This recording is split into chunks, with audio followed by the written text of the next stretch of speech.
Hey everyone, and welcome to Best Mind. Today we're going to learn about simple tricks to master self-discipline. Now, let's begin.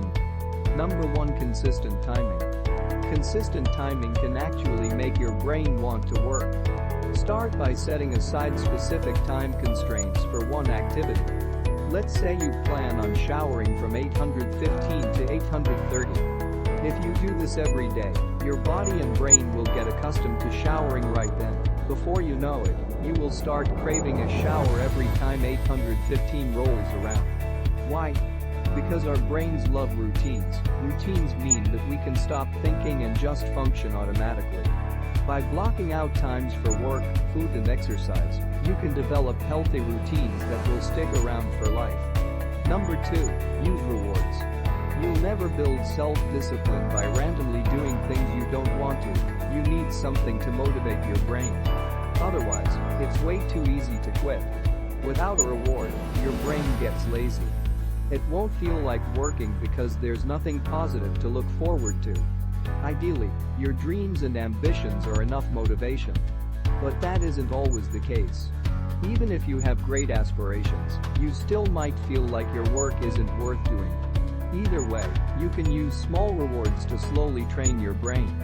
For this trick, you can use almost any reward. I recommend picking something that isn't too unhealthy or expensive, because you're going to use it pretty often. But first, the only actual rule is that you only get this particular reward after finishing your work. Psychologists call this trick operant conditioning, specifically positive reinforcement. In other words, you train your brain by rewarding your own positive behaviors.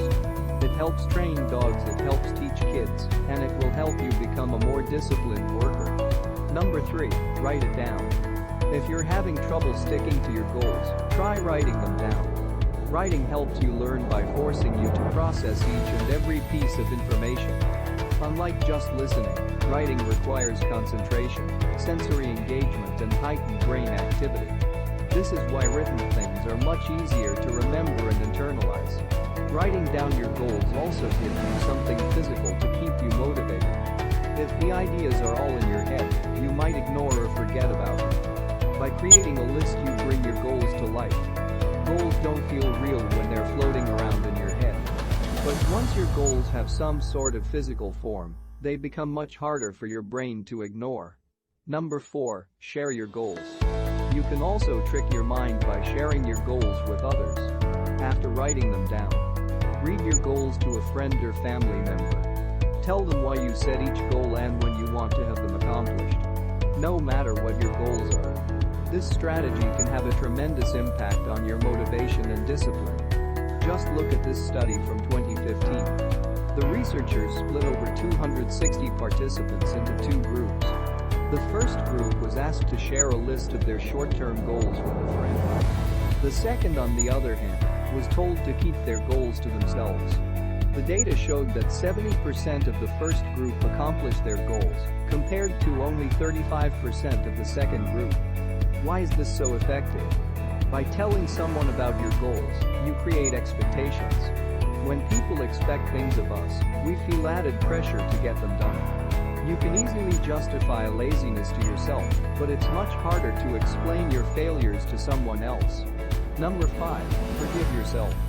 Failure is a natural and important piece of success. Without it, you'll never learn, innovate or grow. So why do you let failure ruin your work ethic? Failing can actually help you become a more disciplined person. But you have to forgive yourself first.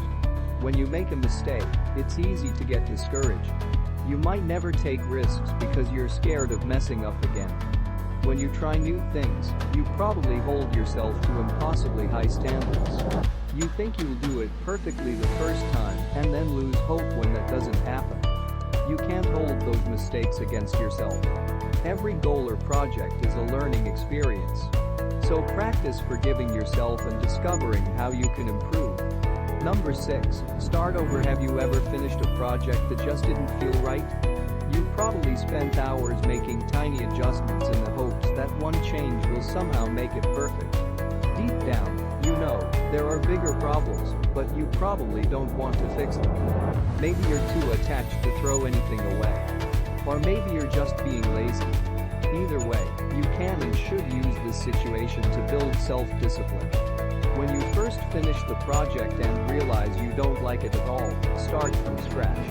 Don't waste hours of your time trying to fix every little thing. Put your first attempt aside and come with the project from a new perspective. It'll require more work, but starting over will show you the flaws in your first draft and help you create a better product. Number 7. Remove distractions. You can easily trick your mind into being more disciplined by removing any and all distractions. Let's say you're creating a PowerPoint. Every time you start working on a slide, your phone dings. So you check your messages.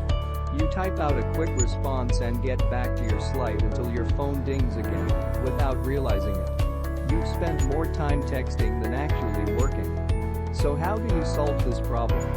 Simply leave your phone in a different room. The key is to put it somewhere you can't see it. Once it's out of your sight, it'll be out of your mind. When you remove the possibility of being distracted, you trick your brain into being more productive. Why does this work so well? Because it reduces the number of things you have to think about. To create the best product, you need to focus on one thing. Humans are generally terrible multitaskers. We like to think we can do two things at once, but the quality significantly decreases. In other words, if you're thinking about what's happening on social media, your work will suffer.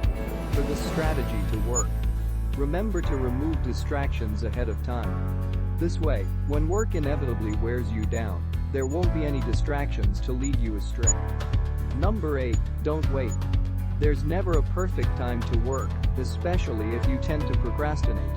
People frequently stall by convincing themselves isn't the right time or environment. They say things like I'll start working after lunch, only to make the same excuse when that time comes. The truth is if you don't want to work now, you probably won't want to later, and that's okay. Discipline is often about working when you don't want to. So do yourself a favor, push through your laziness and come out the other side with something to be proud of. Why? Because it teaches your brain that it's more rewarding to work than it is to stall. It also builds your tolerance for uncomfortable emotions, like boredom or frustration. Both of these are crucial for disciplined mind. So keep this up each time you start procrastinating. Number 9. Create willpower. To build self-discipline, you need enough willpower to restrain your unhealthy impulses. Willpower stops you from eating another cookie. It keeps you from wasting hours browsing social media or watching TV. So where does willpower come from? Many people believe it's something you're born with. Some people have lots of willpower, while others aren't so lucky. Psychologists from Stanford University have proven otherwise. They've shown that you determine how much willpower you have. Why? Because willpower is actually a physical process. It's our body's natural reaction to conflict. When we have to make a decision, willpower overrides our destructive urges and redirects energy to productive parts of our brain.